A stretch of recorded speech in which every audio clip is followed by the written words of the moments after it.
بسم الله الرحمن الرحيم.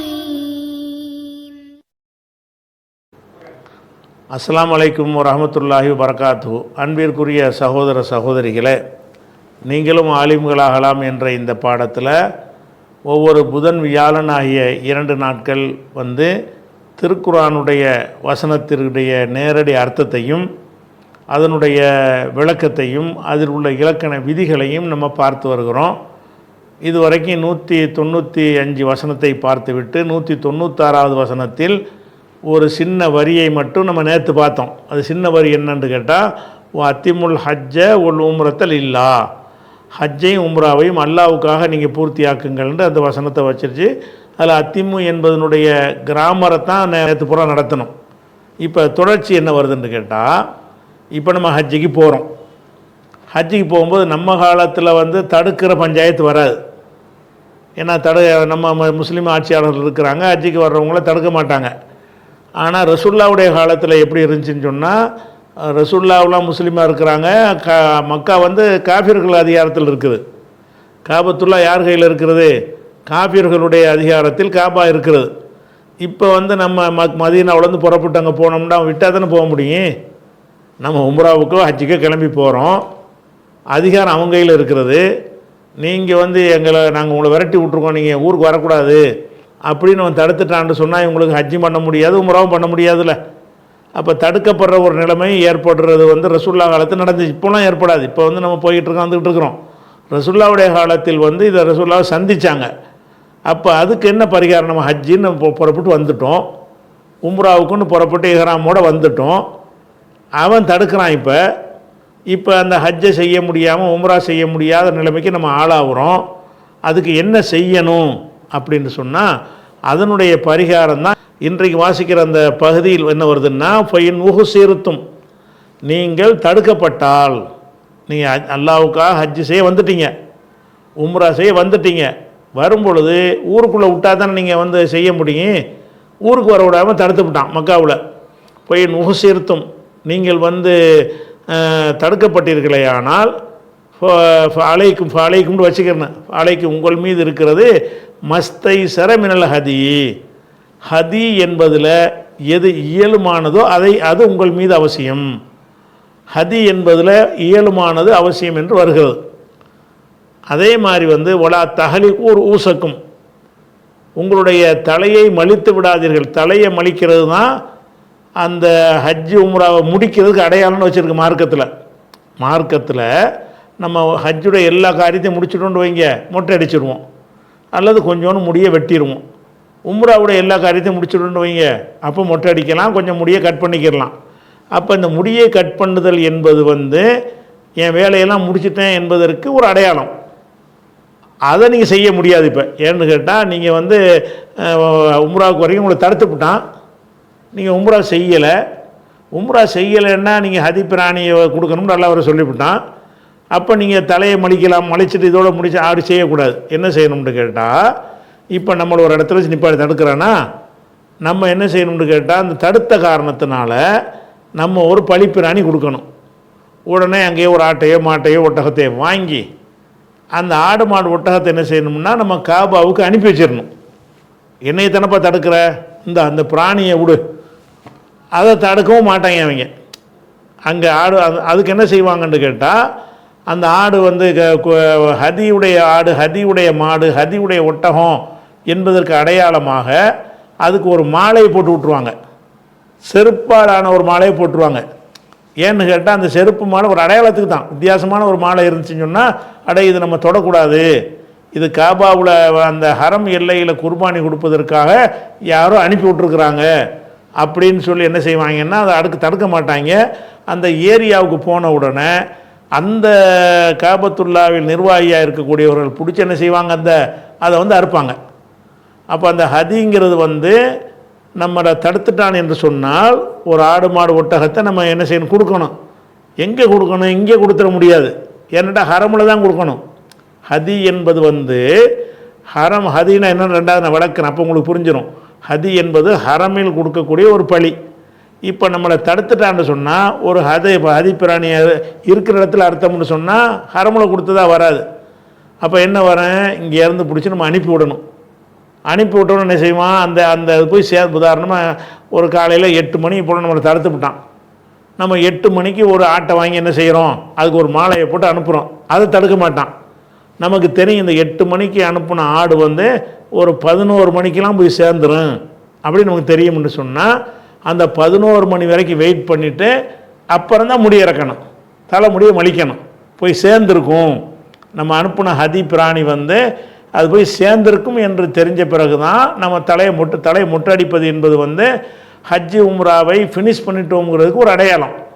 அப்போ அதெல்லாம் சொல்கிறாங்க, உலா தஹலிக்கு ஒரு ஊசக்கும், உங்கள் தலைகளை நீங்கள் மலித்து விடாதீர்கள், ஹத்தா எபுலுகல் ஹதியு, அந்த ஹதி என்பது மஹில்லஹு, அதற்கான இடத்தை அடையும் வரை, எபுலுகுன்னு அடைகிறது, ஹத்தா எபுலுகல் ஹதியு மஹில்லஹு, இந்த ஹதி என்கிற அந்த பலிப்பிராணி அதற்குரிய இடம்னா ஹரம் ஷரீஃப், ஹரமுடைய எல்லையை அடைகிற வரைக்கும் நீங்கள் தலையை மலிக்க, உங்களை தடுத்துட்டான்னு சொன்னால் தடுத்த இடத்துல இருந்துருங்க.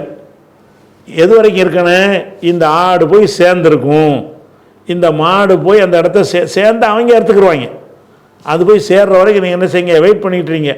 அந்த ஹதி அங்கே போய் சேர்ந்துருச்சுன்னு சொன்னால் அப்போ நீங்களே குர்பானி கொடுத்ததா எல்லாம் எடுத்துக்கிடுவான். நீங்கள் தலையை மலிக்க மொட்டையை போட்டுட்டு வந்துருங்க, நீங்கள் உம்ரா செஞ்ச மாதிரி ஆயிரும். நீங்கள் தடுக்கப்பட்டீங்கன்னு சொன்னால் நீங்கள் உம்ராவோ ஹஜ்ஜே செஞ்சிட்டீங்க. நீங்களாக இப்போ அந்த ஹஜ்ஜை கட் பண்ணலையில், அவன் தானே தடுத்து விட்டான் அப்படிங்கிற சட்டத்தை இது சொல்லுது. இந்த இடத்த இது கொஞ்சம் விரிவாக வளர்க்குறதுக்கு முன்னாடி ஒரு சட்டத்தை நம்ம வழங்கிக் கொள்ளணும். என்ன வழங்கணும்னு கேட்டால், இதில் அல்லாஹ் ஹதிங்கிற வார்த்தையை சொல்லி ஹதி கொடுங்கன்னு அல்லாஹ் சொல்கிறான். ஹதின்னா என்ன அப்படின்னு கேட்டிங்கன்னா, இப்போ நம்ம குர்பானின்னு ஒன்று வழங்கியிருக்கிறோம். குர்பானின்னா என்ன, பெருநாள் தினத்தில் நம்ம அறுக்கிறத குர்பானிங்கிறோம். இந்த குர்பானிங்கிற இந்த சொல்லு குர்ஆன் ஹதீஸில் உள்ள சொல்லு கிடையாது. நம்ம நாட்டு மக்கள் வழக்கத்தில் அது குர்பானின்னு பேர் வச்சுவிட்டாங்க. குர்ஆன்லேயோ ஹதீஸ்லேயோ குர்பானின்னு என்ன செய்யலை, அது சொல்லப்படலை. அது என்னென்னு சொல்லப்படும்னா உல்ஹியா, அதுக்கு பேர் என்னது, உல்ஹியா என்கிற பேரில் அது அழைக்கப்படும். அந்த உல்ஹியாங்கிறத நம்ம மக்கள்கிட்ட இந்தியாவில் யாரை கேட்டாலும் குர்பானின்னு தான் சொல்லுவாங்க. ஏன் அப்படி சொல்கிறாங்கன்னு கேட்டால், உருது மொழியில் அது குர்பானின்னு பேசிட்டாங்க. ஆடு மாடு அறுக்கிறோம்ல, அதுக்கு உருது மொழியில் தான் குர்பானின்னு அர்த்தம். அந்த உருதுக்காரங்களுடைய பழகி நம்மளை நினைச்சிட்டோம்னா குர்பானி சட்டங்கள், குர்பானியுடைய இன்னும் புஸ்தகம் போட்டாலும் குர்பானின் சட்டம் தான் நம்ம போடுவோம். ஒரு பயான் பண்ணுறாத குர்பானியை பற்றி விளக்குவார்னு போடுவோம். அந்த குர்பானி அரபி குர்பானி கிடையாது, வழங்குதா. குர்பானிங்கிறது உருது மொழியில் உள்ள மக்கள் ஆடு மாடை பெருநாள் அன்னைக்கு அறுக்கிறோம்ல, அதை குர்பானி என்ற பெயரால் அவங்க சொல்ல ஆரம்பித்தார்கள். அவங்க பெரும்பான்மையாக இருக்கிற காரணத்தினால் அதனுடைய தாக்கம் நம்மிடத்துலையும் நாமளும் அந்த குர்பானி என்கிற சொல்லத்தான் பயன்படுத்துகிறோம். குர்பானி கொடுத்துட்டீங்களான்னு கேட்குறோம்ல, அது ஏதோ உருதுல குர்பானின்னு அது அர்த்தம், அரபியில் கிடையாது.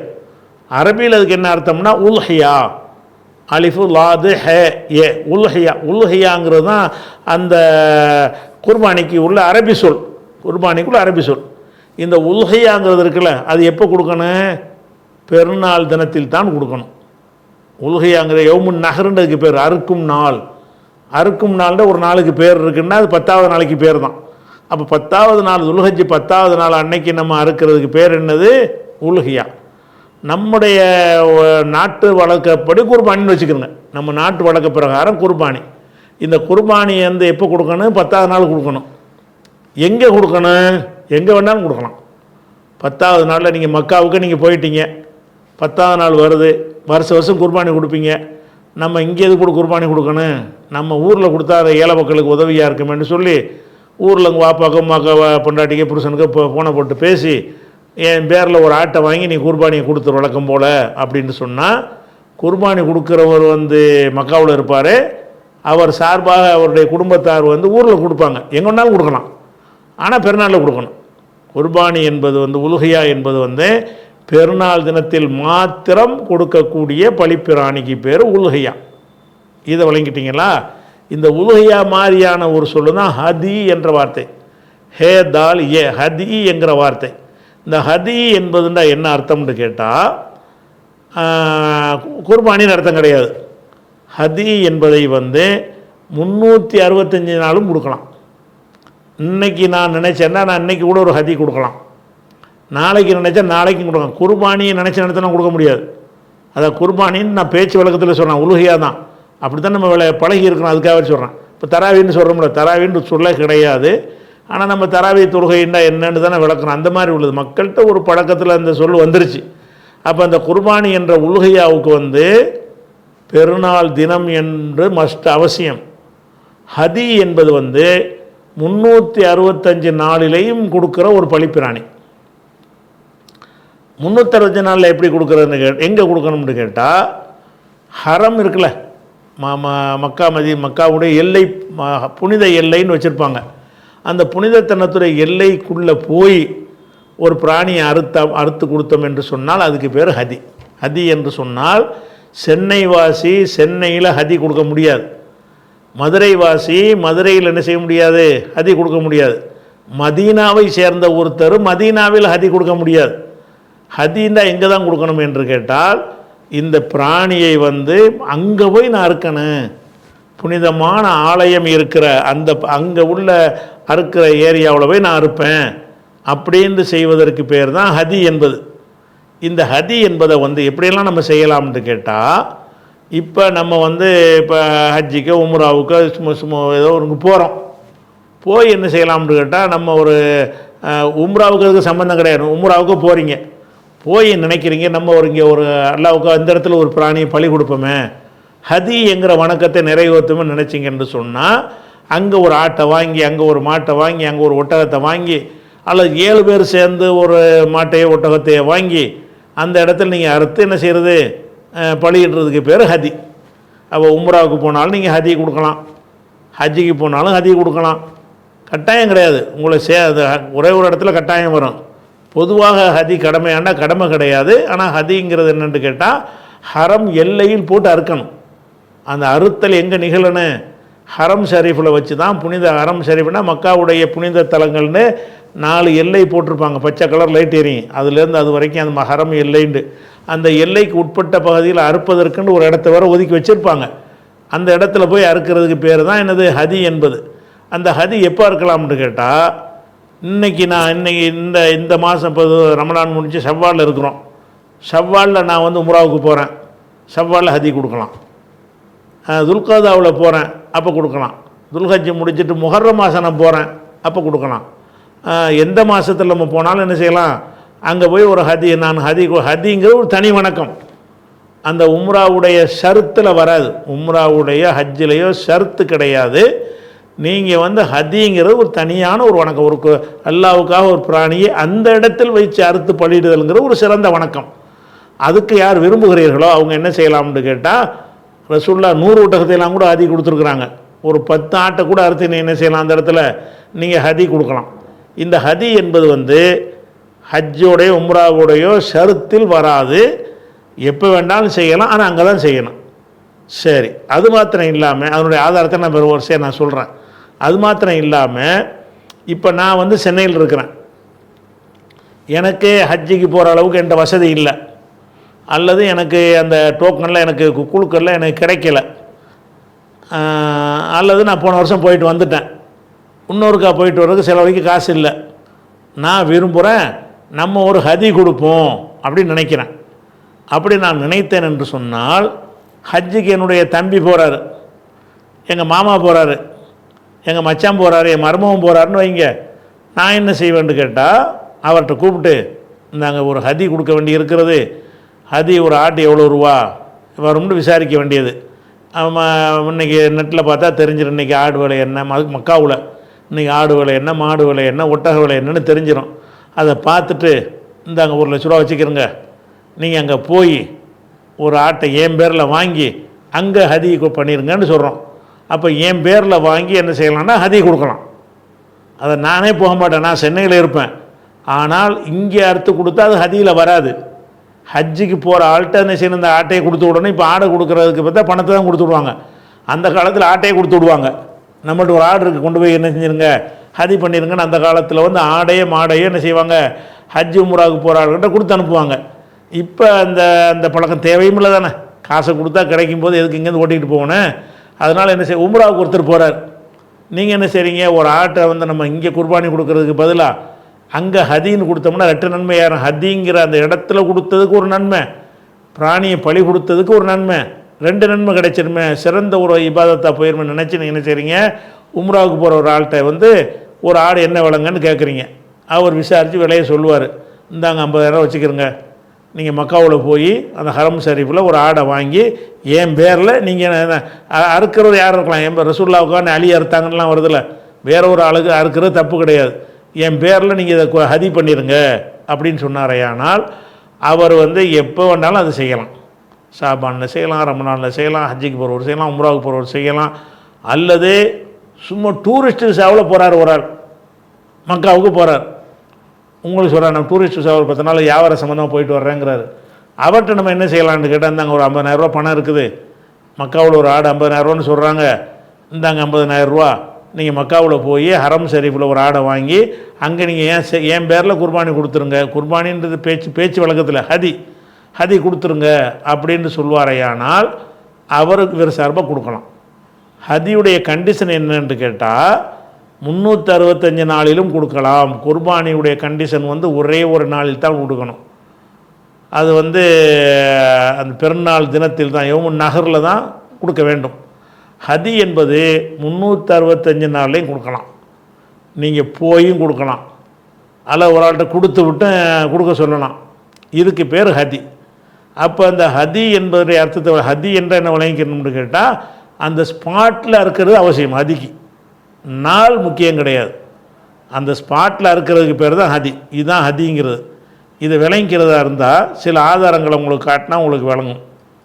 என்ன ஆதாரம்னு கேட்டால், புகாரியில் வரக்கூடிய 1698 ஹதீஸை பாருங்கள்.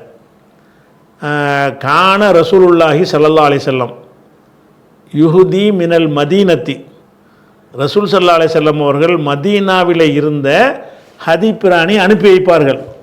ரசூலுல்லா மக்காவுக்கு போக மாட்டாங்க, போயும் கொடுத்துருக்குறாங்க, அது ஒரு விஷயம். ஒரு தடவை என்ன செய்வாங்கன்னா, யுஹுதி மினல் மதீனத்தி, மதீனாவில் இருந்து கொண்டே ஹதியை அனுப்பி வைப்பார்கள். ஃபஃபுத்திலு கலாயித ஹதீஹி, அவங்க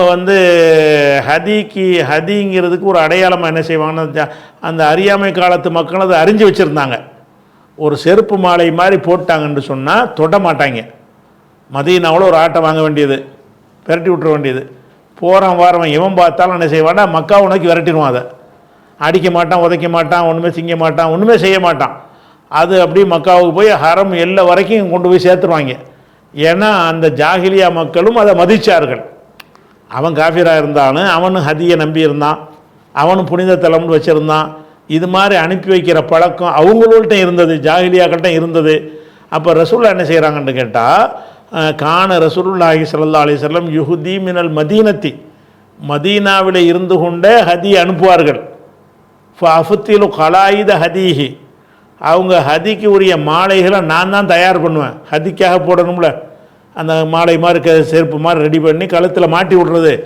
அதுக்கப்புறம் சும்மலா எஜித்தனிபு ஷையன் மிம்மா எஜித்தனிபுகுல் முஹரிம், ஒரு இஹ்ராம் அணிந்தவர் எதையெல்லாம் செய்ய மாட்டாரோ அதையெல்லாம் ரசூலுல்லாஹ் செய்வாங்க. ஹதி அனுப்புனதுனால நம்ம இஹ்ராமில் வரமாட்டோம். நம்மளே உம்ராவுக்கு நம்மளே ஹஜ்ஜிக்கு போனா தான் இஹ்ராமுடைய கண்டிஷனில் வருவோம். நம்ம போகாமல் ஒரு ஆள்கிட்ட கொடுத்து விட்டாலும் சரி, நம்மளே ஓட்டி அனுப்புனாலும் சரி, நமக்கு என்ன வராது, நம்ம இஹ்ராமில் இருக்கிற அந்த ஹதி அறுக்கிற வரைக்கும் நம்ம மொட்டை அடிக்கக்கூடாது அப்படிங்கிறலாம் வராது. நீங்கள் வேலை அனுப்பிவிட்ற வேண்டியதான்.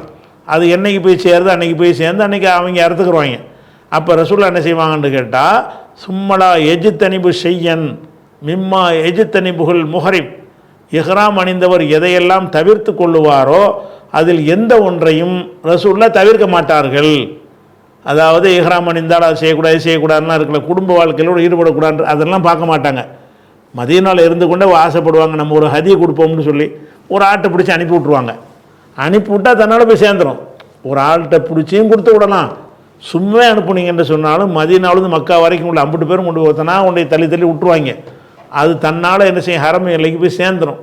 இது 1690. இதில் என்ன வருது, ஹதி என்பது நம்மளே போய் தான் கொடுக்கணுன்ற அவசியம் கிடையாது. ஆனால் மதீனாவில் தான் மக்காவில் தான் கொடுக்கணும். அதனால் மதீனாவில் இருந்து கொண்டு அந்த ஹதி அனுப்புவார்கள் அப்படின்னு வருது இந்த ஹதீஸில். அதே மாதிரி புகாரில் 1702 ஹதீஸில் இருக்கிறது. ஆயிஷா நாய் அறிவிக்கிறாங்க, குந்து அஃப்திலுல் கலாயிதலின் நபி ஸல்லல்லாஹு அலைஹி வஸல்லம், ரசூல் ஸல்லல்லாஹு அலைஹி வஸல்லம் அவர்களுக்காக வேண்டி நான் வந்து கலாயிது மாலைகளை நான் தயார் பண்ணுவேன். மாலைன்னு சொன்னால் அந்த ஹதி பிராணிகளுக்கு போடக்கூடிய மாலைகள் தயார் பண்ண உடனே போய் கல்லிதுல் கணம, அவங்க அந்த ஆட்டுக்கு அந்த மாலையை போடுவார்கள். போட்டுட்டு அனுப்பி விட்ருவாங்க. யுக்கைமுஃபி அகலியே ஹலாலன், அவங்க ஊருக்குள்ளேயே இஹ்ராமற்ற நிலையிலே இருப்பார்கள். இஹ்ராமுடைய எந்த சட்டமும் அவங்களுக்கு வராது. ஹதி கொடுப்பாங்க, ஆனால் இவங்க உம்ரா செய்ய போனால் தான் அந்த இஹ்ராமில் இருக்குன்னு சட்டம்லாம் வரும். நம்ம இங்கே உட்காந்துட்டே ஒரு ஆட்டை ஹதின்னு அனுப்பி விட்டாங்கன்னு சொன்னால் அவங்க வீட்டு குடும்பத்தோடு என்ன செய்வாங்க, இருப்பாங்க அப்படின்ற ஒரு ஹதீஸ் வருகிறது. அதே மாதிரி வந்து இது புகாரில் உள்ள ஹதீஸ் ஆச்சா. முஸ்லீமில் ஒரு ஹதி நீங்கள் விளங்கிறக்கா சொல்கிறேன். ஹதின்னு சொன்னால் ஹதி கொடுக்குறேன்னு வரக்கூடிய வசனத்தெல்லாம் வைத்துட்டு குர்பானி 4 நாள் கொடுக்கலாம்லாம் சில வாதங்கள்லாம் பண்ணிகிட்டு இருக்கிறாங்க. ஹதினா என்னென்னு வழங்காமல். ஹதி என்பது அங்கே செய்கிறதுக்கு பேர், குர்பானி என்பது எங்கே வேணாலும் செய்கிறதுக்கு பேர். குர்பானி என்பது அந்த நாளில் மாத்திரம் செய்வதற்கு பேர், ஹதி என்பது எந்த நாளிலும் செய்யலாம் என்பதற்கு பேர். அப்போ இந்த முஸ்லீமில் ஒரு ஹதீஸ் என்ன வருதுன்னு கேட்டால், அதாவது ரசூல் என்ன செய்கிறாங்கன்னு கேட்டால், அபு கபீசான்னு ஒரு ஆள் இருந்தார். அவர்கிட்ட ரசூல் என்ன செய்வாங்கன்னு கேட்டால், இந்த அபு கபீசா நீ வந்து மக்காவுக்கு போகிறேன், அவர் உம்ராவுக்கு ஹஜ்ஜுக்கு போகிறார். அவர்கிட்ட என்ன செய்வாங்கன்னு கேட்டால், இந்த ஒட்டகத்தை நீ கொண்டுட்டு போய் ஏன் சார்பாக அங்கே ஹதி கொடுத்துரு. ரசூல்லா போக மாட்டாங்க, ரசூல்லா மதீனாவில் இருப்பாங்க. ஒரு ஆட்டை கொடுத்து என்ன செய்வாங்கன்னு கேட்டால், அந்த ஒட்டகத்தை கொண்டு தர்றேன், நீ உன் ஒட்டகத்தோட என் ஒட்டகத்தையும் ஓட்டிக்கிட்டு போய், இந்த காலத்தில் காசு கொடுத்து விட்றது, அந்த காலத்தில் ஒட்டகத்தையே கொடுத்து விடுவாங்க, கொண்டுட்டு போய் நீ வந்து அறுத்துக்க அப்படின்னு சொல்லிட்டாங்க. அதுக்கு அப்போது சொல்லி அனுப்புகிறாங்க. என்ன செய்கிறான்னு கேட்டால், நீ அப்படி ஒட்டகத்தை ஓட்டிகிட்டு போகும்போது இது வந்து இந்த ஒட்டகம் ரொம்ப முரண்டு பிடித்து ஏதாவது இடைஞ்சல் பண்ணிகிட்டு இருந்து ஓட ஆரம்பிச்சுன்னு வை, அல்லது வந்து அது செத்து போகிற அளவுக்கு ஆயிடுச்சுன்னு வை, அப்படி இருக்கும் என்று சொன்னால் அந்த இடத்துல அறுத்துரு, வீணாக்கிடக்கூடாதுல்ல. நீ அங்கே தான் போய் அறுக்கணும்னு சொல்லி மக்காவிலேருந்து மதீனாவிலேருந்து மக்கா 300 கிலோமீட்டர் போகிறதுக்கு இடையில் அந்த ஒட்டகத்துக்கு என்ன செய்யுதுன்னா சாவர நிலைக்கு வந்துருச்சுன்னு சொன்னால் எந்த இடத்துல அது வருது அங்கனுக்குள்ளே அறுத்துப்படு. அறுத்துட்டு அதனுடைய அதுக்கு போட்ட செருப்பு இருக்குல்ல, அந்த செருப்பு அந்த ரத்தத்தில் தோய்த்து எடுத்து என்ன செஞ்சிரு, அதனுடைய எல்லா பக்கத்தையும் தடவி விட்டுட்டு நெஞ்சு போட்டுரு, வர்றவங்க சாப்பிட்டுக்குருவாங்க. நீ மட்டும் சாப்பிட்றாத, உலா தத்தாமுக அந்த உலா அதுவும் என் நகலி ருபக்கத்துக்கு நீனும் உன்னோட இருக்கிறாலும் சாப்பிட்றாதீங்க. அப்போ இடையில கூட அறுத்துடலாம். ஹதின்னு சொல்ல பிராணி வந்து மக்காவுக்கு போய் சென்றடைகிறதுக்கு முன்னாடியே அது சாவ கிடக்குது என்று சொன்னால் அறுத்து இது ஹதியாக அறுக்கப்பட்டதுன்னு அடையாளத்துக்கு என்ன செய்யணும், அது போட்டு கழுத்தில் மாலை இருக்கும்ல, அதில் ரத்தத்தை துவைச்சி அதில் அங்கே போட்டுடணும். வர்றவன் போகிறவன்னா பார்ப்பாங்க, இது ஹதி பண்ணியிருக்கிறாங்க, நம்ம திங்கலாம்னு சொல்லி அதை அறுத்து யார் வேணாலும் சாப்பிட்டுக்குருவாங்க அப்படிங்கிற ஒரு விஷயம் வருகிறது. அதே இது முஸ்லீமில் வரக்கூடிய ஒரு விஷயம். சரி, இதுதான் ஹதியுடைய சட்டம். இப்போ வந்து நம்ம அந்த வசனத்துக்கு இப்போ வர்றோம். எப்படி வர்றோம்னு கேட்டால், பொயின் உகுசிர்த்தும், இப்போ நம்ம ஹஜ்ஜிக்குன்னு போகிறோமா உம்ராவுக்குன்னு போகிறோமா, நமக்கு தடுக்க விடாமல் படலை, ஆனால் ரசூல்லா தடுக்கப்பட்டாங்க. உம்ராவுக்கு போகும்போது நினைஞ்சாங்க தடுக்கப்பட்டாங்க, ஹுதைபியா உடன்படிக்கை செய்கிறாங்க, இது நீங்கள் திரும்பி போயிடணும், அடுத்த வருஷம் தான் உங்களை அலோவ் பண்ணுறோம், அதுக்கெல்லாம் நமக்குள்ளே ஒப்பந்தம் பண்ணிக்கிடுவோம் அப்படின்னு சொல்லி ஹுதைபியா உடன்படிக்கைன்னு பண்ணிடுறாங்க. அப்போ ரசூல்லா என்ன செய்யலைன்னா அங்கே போகலை. வேறு என்ன செஞ்சாங்கன்னு கேட்டால், ஒரு ஹதி பிராணி அனுப்பி விட்டாங்க. அனுப்பிவிட்டு அந்த பிராணி எவ்வளோ நேரத்தில் போய் அந்த இடத்துக்கு போய் சேருமோ அது வரைக்கும் வெயிட் பண்ணி இருந்து அதுக்கு பிறகு தலையை மலிச்சுட்டு திருப்பி வந்துட்டாங்கன்னு இருக்குது. அந்த சட்டத்தை தான் இந்த வசனம் சொல்லுகிறது. இந்த சொன்ன பிறகு தான் அப்படி நடந்தாங்க. போய் நூறு சேர்த்தும் நீங்கள் வந்து தடுக்கப்பட்டீர்கள் என்று சொன்னால் ஃபமஸ்தை சிற ஃபமானா அலைக்கும்னு வச்சுக்கணும். அலைக்கும் உங்கள் மீது அவசியம், மஸ்தை சர மினல் ஹதி, ஹதியில் எது உங்களுக்கு எளிதாகுமோ வசதிப்படுமோ அது. இஸ்தை சர என்றால் வசதிப்படுவது. ஃபமாண்டா ஃபமா வந்து அல்லதியுடைய அர்த்தம். அப்போ ஃபமாண்டா அந்த இடத்துல அலைக்கும்னு ஒன்று வச்சுக்கணும். ஒய் நுகசிர்த்தும் நீங்கள் தடுக்கப்பட்டீர்களேயானால் ஃப அலைக்கும் உங்கள் மீது இருக்கிறது மஸ்தை சர மினல் ஹதி, ஹதியில் எது இயலுமோ அது. ஏன் இயலுமோன்னு வருதுன்னு கேட்டால், ஹதி என்பது வந்து ஒட்டகமாக இருக்கலாம், ஹதி என்பது மாடாக இருக்கலாம், ஹதி என்பது ஆடாக இருக்கலாம். இதில் எல்லாருக்கும் ஒட்டகம் கொடுக்க வசதிப்படுமா? எல்லாருக்கும் மாடெலாம் பல லட்சங்களுக்கு போகும். ஆடு கம்மியான காசாக இருக்கும். அப்போ இயன்றுன்னு சொல்லும்போது என்ன செய்வாங்கன்னா, வசதி இல்லாதவன் ஒரு ஆட்டை கொடுப்பான், நடுத்தர வசதியில் ஒரு மாட்டை கொடுப்பான், நல்ல வசதி இருந்தால் ஒரு ஆட்டை கூட கொடுப்பான். அது இன்னும் தான் கொடுக்கணும்னு மார்க்கம் சட்டையில் அவன் பொறுப்பில் விட்டுருச்சு. ஆனால் அந்த 3ல் 1 தான் கொடுக்கணும். இப்போ அலைக்கும் உங்கள் அலைக்கும் நாங்கள் உங்களை வச்சுக்கிறணும். ஃபைன் உசிருத்தும் நீங்கள் தடுக்கப்பட்டீர்கள் என்று சொன்னால் அலைக்கும் உங்கள் மீது கடமை மஸ்தைசர மினல் ஹதி. நம்ம உம்ரா செய்ய விட்டு தடுத்தாங்கன்னு சொன்னால் அப்போ மட்டும்தான் ஹதி கடமையாகும். மற்றபடி எல்லாம் விருப்பம்தான். நீ ஹத்திங்கிறது நீங்கள் உம்ராவுக்கு போனால் கொடுக்கணும் அவசியம் கிடையாது, ஹஜ்ஜிக்கு போனால் கொடுக்கணும் அவசியம் கிடையாது. உங்களை தடுத்துப்பட்டான்னு சொன்னால் நீங்கள் உள்ளே போக முடியலை. அப்போ நீங்கள் போனதுக்கு நான் அடையாளமாக என்ன செய்யணும், ஒரு ஹதி அனுப்பிவிட்டு பேசாமல் வாங்கன்றான்ல. ஃபைன் உஹசிருத்தும் நீங்கள் தடுக்கப்பட்டீர்களே ஆனால் இப்போ மஸ்தைசர மினல் ஹதி, ஹதியில் உங்களுக்கு இயன்றது ஆடு மாடு ஒட்டகையில் எது இயலுமோ அது உங்கள் மீது கடமை என்று சொல்லிவிட்டு வலா தஹ்லிகு, ஹலக்கன்னா சிரைக்கிறது, ஹலக்கன்னா தலைமுடியை சிரைக்கிறோம்ல மலிப்பது, வலா தஹ்லிகு ரூஸக்கும் உங்களுடைய தலைகளை நீங்கள் மலிக்காதீர்கள். தலையை மொட்டடிக்கிறதுக்கு இப்போ ஹல்கன்னா மொட்டடிக்கிறது, அதுக்கு நல்ல சொல்லு மலித்தல். வலா தஹ்லிகு நீங்கள் மலித்து விடாதீர்கள் ரூஸக்கும் உங்களுடைய தலைகளை மலிக்கிறதும் சரிதான், முடியை குறைக்கிறதும் சரிதான். அது வேறு வசனத்தின் மூலமாக 2க்கு அனுமதி இருக்கிறது. மொட்டை அடிக்காதீங்க இல்லை முடியை குறைச்சிடாதீங்க. எது வரைக்கும் என்றால் ஹத்தா எபுலுகல் ஹதியு, நீங்கள் அனுப்பிய அந்த ஹதி பிராணி அடையும் வரை.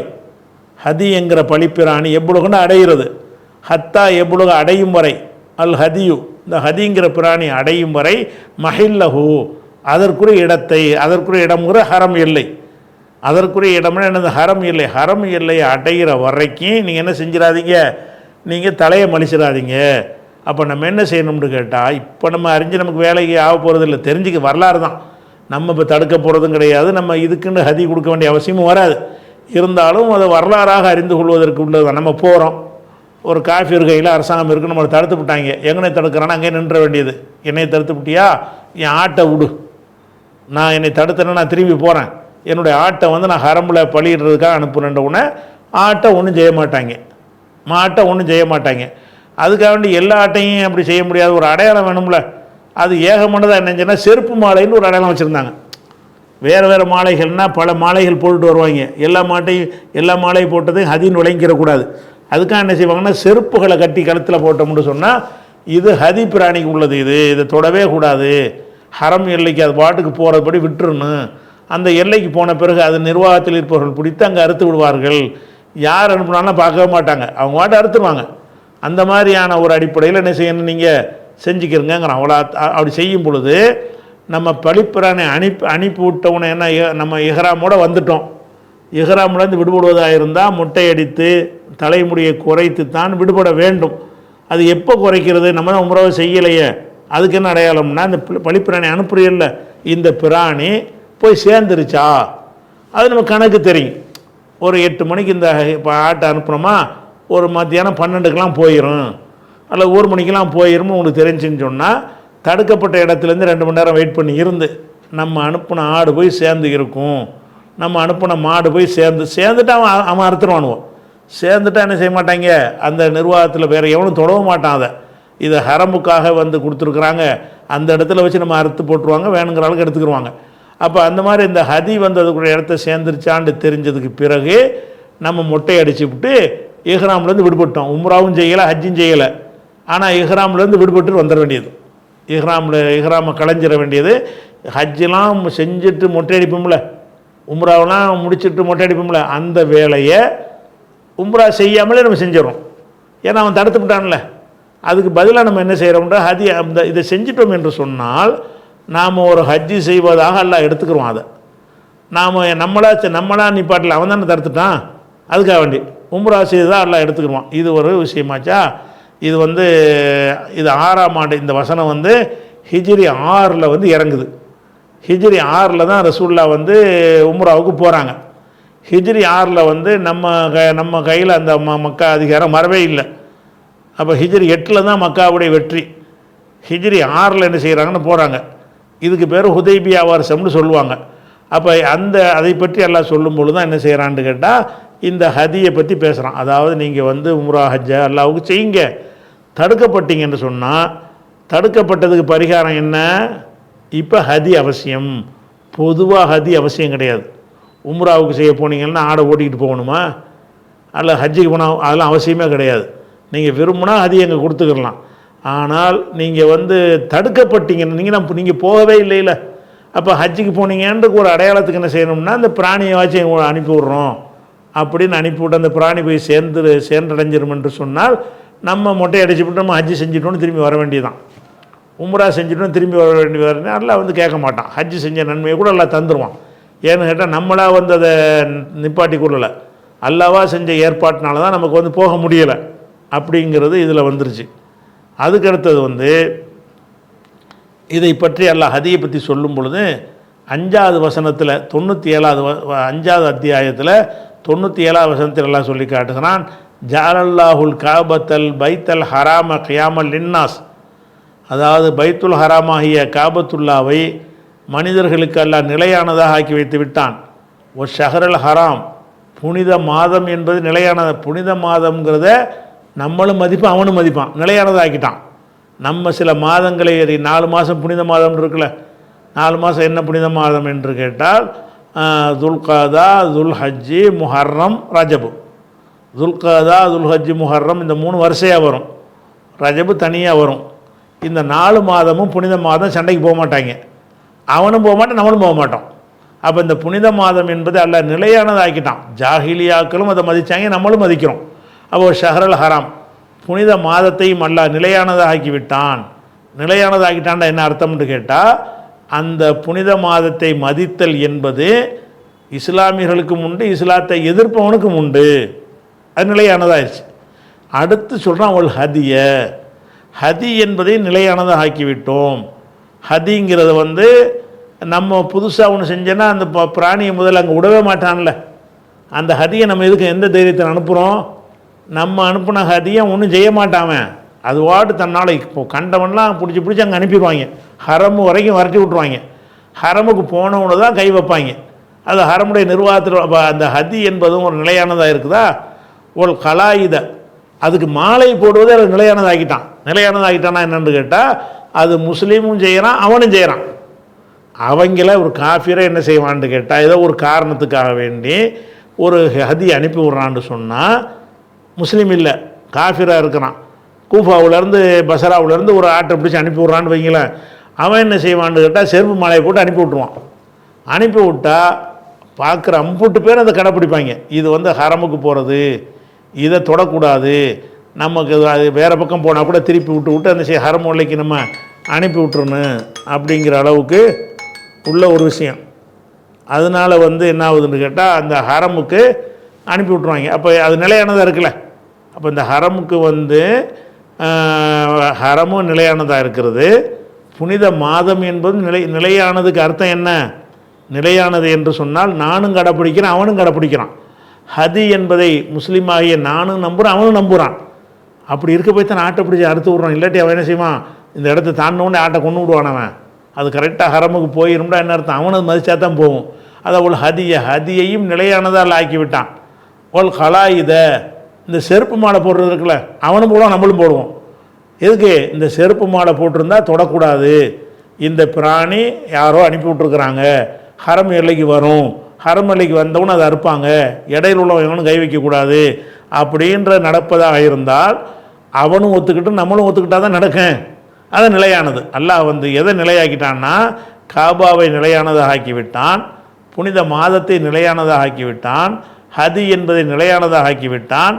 ஒரு கலாயுது அதனுடைய கழுத்தில் போடுகிற மாலைகளையும் நிலையானதாக ஆக்கிவிட்டான் அப்படின்னு சொல்லி 597 அல்லாஹ் சொல்கிறான்ல, அதுதான் ஹதிங்கிறது. இந்த ஹதி என்பது அவர்களும் மதித்த ஒரு விஷயமாக இருந்தது. அதே மாதிரி 5:2 அல்லாஹ் என்ன செய்கிறான்னு கேட்டால் யாய் சொல்லுது நாமனும் நம்பிக்கை கொண்டவர்களே லா துஹில்லு ஷஆயிர் அல்லாஹி, அல்லாஹ்வுடைய புனித சின்னங்களை புனிதத்தை கெடுத்துறாதீங்க. உல ஷஹருல் ஹராம் புனித மாதத்தையும் கெடுத்துறாதீங்க. உடல் ஹதியுடைய புனிதத்தையும் கெடுத்துறாதீங்க. அதாவது ஒரு ஒரு அபுஜஹில் ஒரு ஹதி பிராணி அனுப்பி விட்ருக்குறான். ஒரு முஸ்லீம் பார்க்குறாரு, தடுத்துடக்கூடாது. ஏன்? அது ஹதிங்கிறது அவனும் நம்மளும் ஒத்துக்கிட்ட ஒரு விஷயம். நீ அனுப்புனதையும் அவன் தடுக்க மாட்டான், அவன் அனுப்புகிற நீ தடுக்கக்கூடாது. அடே இது வந்து ராமசாமி அனுப்பியிருக்கிறான் பிடிச்சி அடுத்து தின்னுங்கடான்னு சொல்லி அப்படிலாம் செஞ்சிடக்கூடாது. உடல் ஹதியுடைய புனிதத்தை கெடுத்துடாதீங்க. உடல் கலாயுத இந்த மாலை போடுறாங்கல்ல அந்த புனிதத்துக்கு அவன் மாலையை போட்டு அனுப்புனாலும் நான் ஒத்துக்கிறேன்னு, நான் மாலையை போட்டு அனுப்புகிறேன் அவன் ஒத்துக்கிறேன்னு அப்படிங்கிற அளவுக்கு இந்த ஹதியை பற்றி 5:2 வசனத்தில் அல்லாஹ் சொல்லி காட்டுறான். அப்போ வந்து ஹதி என்பது வந்து நம்ம வந்து ஹரம் எல்லையில் கொடுக்கக்கூடிய ஒரு பழிப்பிராணி. அது எப்போ பொதுவாக எப்போ வேண்டாலும் கொடுக்கலாம்னாலும் நீங்கள் உம்ரா ஹஜ்ஜிக்கு போகிறதை தடுக்கப்பட்டுட்டீங்க என்று சொன்னால் அப்போ உங்களுக்கு கடமை ஆயிடுறது. இந்த அங்கே ஒரு பழிப்பிராணி நீ தான் போக முடியல, உன் பேரில் ஒரு ஆடாச்சும் போகட்டும், உன் பேரில் ஒரு மாடாச்சும் இந்த இடத்துல அறுக்கப்படட்டும் அப்படிங்கிறதுக்காக வேண்டி எல்லாம் வந்து கடமையாக்கிட்டான். அப்போ ஹதி என்பது கடமை யாருக்கு? தடுக்கப்பட்டவர்களுக்கு கடமை. இது குர்பானி கிடையாது. இதுக்கு பேர் என்ன இல்லை, இது குர்பானி கிடையாது. இதை விளங்கிக்கிறணும். இது போக இதுக்கு அடுத்த கூடுதலான சட்டங்கள் இருக்குது. இன்ஷா அல்லாஹ் நம்ம அடுத்த வாரத்துக்கு பார்க்கலாம். அஸ்ஸலாமு அலைக்கும்.